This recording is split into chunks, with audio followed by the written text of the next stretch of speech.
majina naitwa Epifania Isidori, mteknolojia ya dawa, hospitali ya Mtakatifu Gaspari.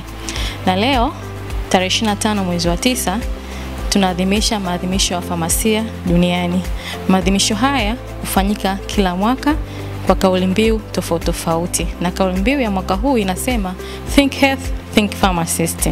Mfamasia ni mtaalamu wa afya aliyebobea katika dawa za binadamu.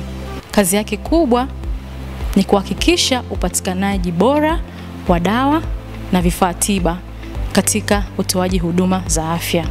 Pia sisi kama wafamasia, jukumu letu kubwa ni kutoa ushauri, maelekezo na kujibu maswali ya wagonjwa pale tunakotoa huduma za dawa katika sehemu zetu za kazi. Sisi kama wafamasia, jukumu letu kubwa ni kuhakikisha mnyororo wa upatikanaji wa dawa unafuata taratibu na miongozo iliyowekwa na mamlaka za dawa na vifaa tiba.